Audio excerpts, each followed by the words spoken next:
हिंद दोस्तों, हम लोग क्राउन पब्लिकेशन का वस्तुनिष्ठ सामान्य ज्ञान देख रहे थे जो सभी प्रतियोगिता परीक्षा के लिए इम्पोर्टेंट हैं। हम लोग पॉलिटी का देख रहे थे, भारतीय राज्य व्यवस्था का जो टॉपिक आता है उसके अंतर्गत केंद्र राज्य संबंध क्या है, केंद्र राज्य संबंध के बारे में देखेंगे। क्या है 1 नंबर क्वेश्चन, केंद्र सरकार तथा राज्यों के मध्य आर्थिक संबंधों की विवेचना की गई थी तो अनुच्छेद 268 से 281 के अंतर्गत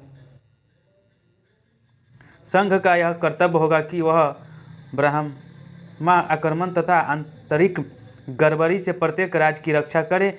ऐसा प्रावधान भारतीय संविधान के निम्न अनुच्छेदों में से किस में है? तो अनुच्छेद 355 है। वे विषय जिन पर केंद्र व राज्य सरकार दोनों कानून बना सकती हैं उल्लेखनीय है समवर्ती सूची में।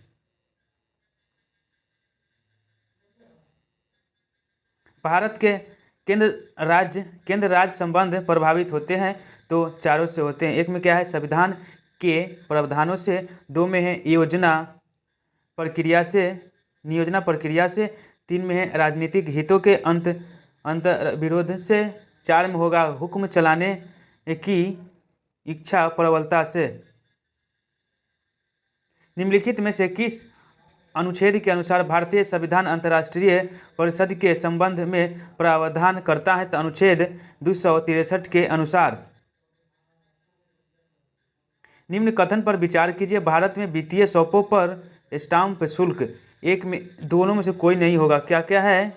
दोनों गलत हैं।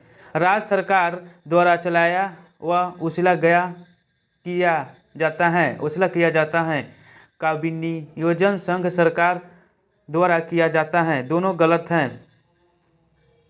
निम्न में कौन सा एक सही समुचित नहीं है? तो हो जाएगा नदी बॉर्डर्स एक्ट 1970।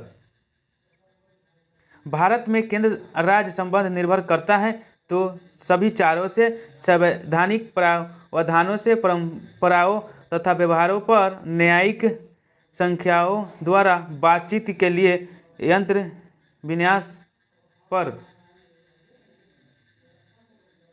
सरकारिया आयोग गठित हुआ था समीक्षा करने के लिए तो हो जाएगा संघ और राज्यों के मध्य संबंध की।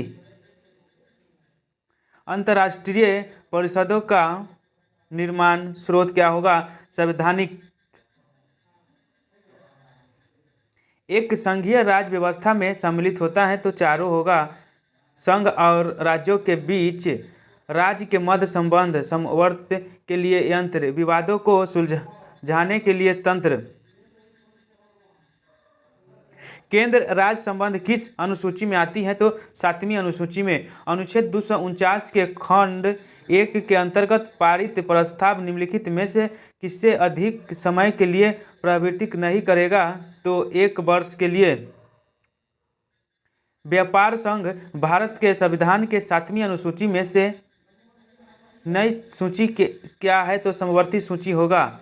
भारतीय संविधान के संदर्भ में निम्न कौन सा युग्म सम्मिलित नहीं है? तो हो जाएगा स्टॉक एक्सचेंज समवर्ती सूची में।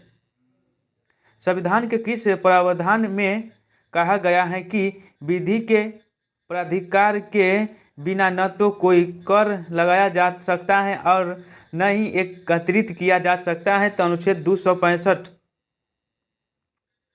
केंद्र तथा राज्यों के मध्य शक्तियों के वित्त के लिए भारत का संविधान तीन सूचियों को प्रस्तुत करता है। निम्न में से कौन से वे अनुच्छेद शक्तियों के वितरण को विनिमय करता है? तो अनुच्छेद हो जाएगा अनुच्छेद 245 और 46। भारतीय संविधान के अवशिष्ट शक्तियाँ किसमें सन्निहित होती हैं? तो संसद में होती हैं। क्षेत्रीय परिषदों की सृजन हुआ था तो हो जाएगा संसदीय कानून में। क्या? संसदीय कानून में हुआ था। फिर है भारतीय संविधान का अनुच्छेद 249 संबंधित है तो हो जाएगा यहाँ पे राज्य सूची के विषयों के संबंध में संसद की विधायी शक्तियों से। किस आयोग ने अस्थायी अंतर राजकीय परिषद जो अंतर सरकारी परिषद के नाम से जानी जाती हैं की स्थापना का समर्थन किया था। सरकारिया आयोग। नीचे दो दिया गया है, ए और आर दोनों सही हैं। आर ए की सही व्याख्या करता है। ए में क्या है? केंद्र राज्य संबंध पर पुनर्विचार की मांगे बढ़ती रही हैं। आर में राज्यों के पास विकास कार्यों के लिए पर्याप्त साधन नहीं है। क्या संविधान के अंतर्गत भारतीय संघ के राज्य विदेशी ऋण सीधे लेने की शक्ति रखते हैं? तो हो जाएगा यहाँ पे नहीं। निम्न करों में से कौन सा एक कर संघ द्वारा लगाया गया वसूला जाता है किंतु संघ तथा राज्यों में बांटा जाता है? तो हो जाएगा कृषि कर। कृषि आय के अतिरिक्त आय पर कर। निम्न में से कौन भारत में संघ राज्य संबंध में नहीं आता है? तो हो जाएगा इंद्रगुप्त समिति। क्या? इंद्रजीत गुप्ता समिति। फिर यहाँ पे दिया गया है कथन सरकारिया कमीशन की सिफारिश के अनुसार अनुच्छेद 356 का प्रयोग कम से कम होना चाहिए। आर में जिन राजनीतिक दलों ने केंद्र में सरकार बनाई उन्हें अनुच्छेद 356 का दुरुपयोग किया। ए और आर दोनों सही हैं। आर ए का सही व्याख्या करता है। यहाँ पे क्वेश्चन समाप्त हुआ। जय हिंद, जय भारत।